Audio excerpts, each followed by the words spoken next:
A man buys a $5 million business. He doesn't have $5 million. He doesn't even have $1 million. He might put in a few $100,000 of his own money. The rest comes from somewhere else entirely. So who actually pays for the other $4.5 million?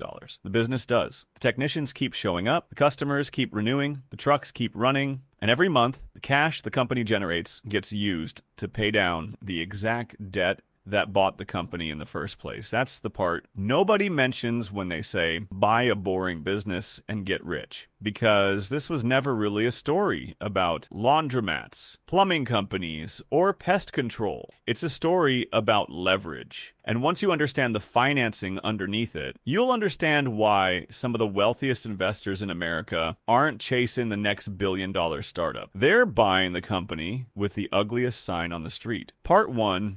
The boring business boom. You've probably seen the story online. Someone in their 30s buys a laundromat. Someone else buys an HVAC company. Another person buys a pest control business that's been quietly sending invoices since before they were born. No app, no pitch deck, no investor demo day where someone in a hoodie says the word disrupt 4 times in 90 seconds. And the internet loves this story because it sounds like a loophole. The usual explanation: people always need plumbers, people always need pest control, so these businesses are recession-proof. That's true. It's just not the interesting part, because the real question isn't why people buy boring businesses. It's how someone affords a multi-million-dollar company without having anywhere close to that much money. Here's the answer, and it's the whole engine of this video. The business you're buying helps pay for the business you're buying. A lender looking at a stable, profitable company doesn't just see a building and a fleet of trucks. They see future payments, reliable ones. And reliable future payments can support debt.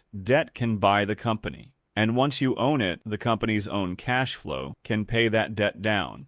That's a loop. Cash flow becomes borrowing capacity. Borrowing capacity becomes ownership. Ownership generates more cash flow, and more cash flow unlocks the next loan. This isn't a TikTok discovery. Business schools have been teaching a version of it for decades through something called a search fund. Stanford's Graduate School of Business has tracked the model since the 1980s. An entrepreneur raises a small pool of capital, spends about 2 years hunting for one profitable, unglamorous company, and buys it using mostly borrowed money. Private equity took the same idea and scaled it up. Instead of one pest control company, buy 10. Instead of one veterinary clinic, buy 50. Stitch them into a single company. It's called a roll-up. And on paper, it looks almost too simple. Buy stable cash flow. Combine it. Use the bigger combined cash flow to borrow for the next purchase. 2 very different buyers. One guy with a laptop and a dream. One firm with a few $billion running on the exact same mechanism. And that mechanism has a name most people skip right past: leverage. Let's build one of these deals from scratch. Part 2, the $5 million company. Meet Sarah. She's not real, but the deal she's about to make happens somewhere in America roughly every week. Sarah finds a regional pest control company. Same technicians on the same routes for 15 years, contracts that renew automatically. It generates about $1 million a year in EBITDA earnings before interest, taxes, depreciation, and amortization. In plain English, roughly what the business actually clears in cash before you factor in how it's financed or taxed. Buyers use it because it lets them compare completely different businesses on the same scale. The owner is 68. He's done. He and Sarah settle on a price, 5 times EBITDA, or $5 million, a fairly standard multiple for a small, stable service business. Sarah doesn't have $5 million. She has maybe $200,000 in savings. But she's not asking, where do I find $5 million? She's asking, how do I structure $5 million? Those are very different questions. Here's how the deal actually gets built. Sarah and a small group of investors put in roughly 10%, call it $500,000. An SBA-backed loan, guaranteed in part by the U.S. Small Business Administration specifically to fund small business acquisitions, covers the bulk of the rest, commonly 70 to 90% of the purchase price. And the seller often agrees to carry a slice himself, collecting payments over the next few years instead of one lump sum at closing.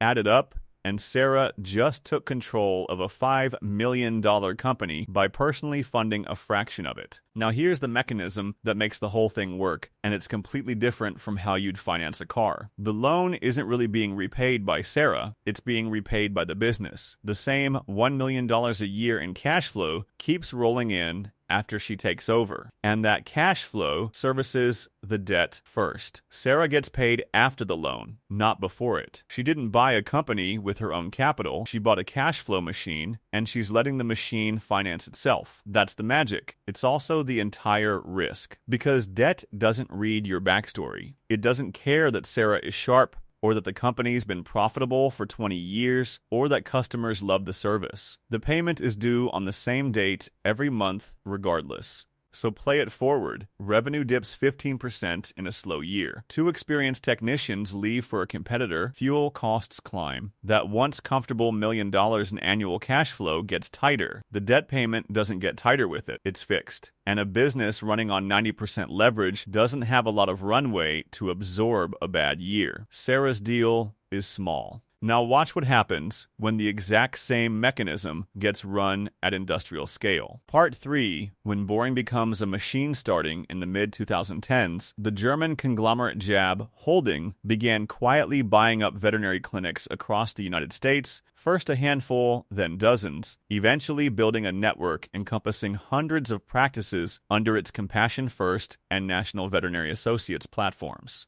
The logic was Sarah's logic with a lot more zeros. Buy stable, recession-resistant cash flow, layer acquisition debt on top of it, use the combined scale of dozens of clinics to negotiate cheaper supplies, standardize pricing, and refinance on better terms as the platform grows. If the market values one big combined company at a higher multiple than it valued the individual small ones, the math gets even better that GAAP alone can manufacture paper value out of nothing but consolidation. For years, it worked exactly as advertised. Pet ownership climbed through the pandemic. People who'd shrug off their own back pain were approving $4,000 surgeries for a golden retriever. Revenue rose, valuations rose with it, and the debt looked easy to carry. Except the debt on most of these roll-ups wasn't locked in at a fixed rate for 30 years like a home mortgage. A lot of it was floating rate acquisition debt, built to be refinanced every few years. And then, the Federal Reserve raised its benchmark rate from near zero in early 2022 to above 5%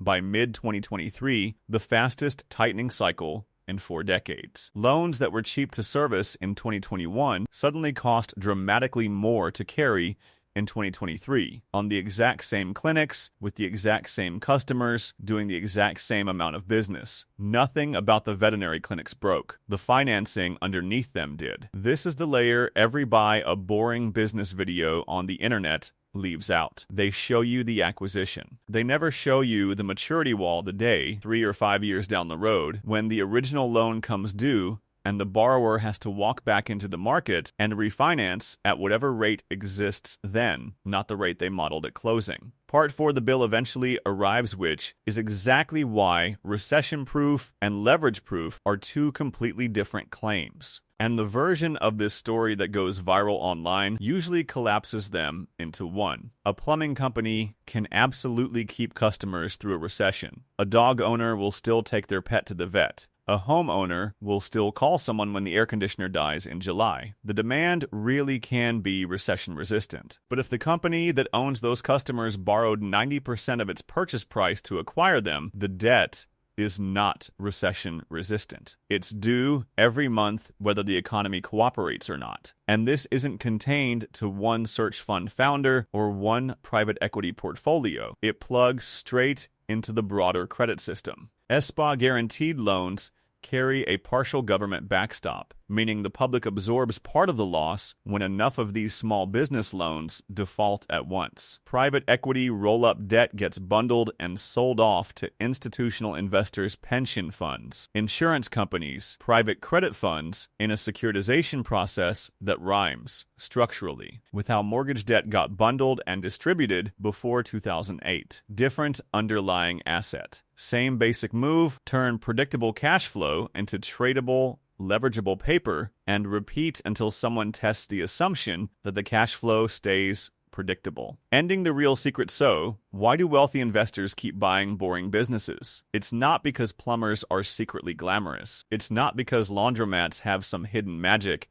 nobody else has noticed. It's because predictable cash flow is one of the most valuable things in finance, valuable enough that a lender will hand you millions of dollars against the promise of it. Predictable cash flow supports debt. Debt buys ownership. Ownership produces more cash flow, and more cash flow qualifies you for the next loan. That's how one pest control company becomes two become 10, and 10 become a platform worth hundreds of millions. But the same leverage that turns a $200,000 check into control of a $5 million company is the same leverage that turns one bad year or one Fed hiking cycle into a genuine crisis. You thought this was a story about entrepreneurs finding overlooked opportunities in unglamorous industries. It isn't. It's a story about who gets access to capital and on what terms. Because in the world of boring businesses, the best idea doesn't always win, and neither does the biggest bank account. Sometimes the only thing that matters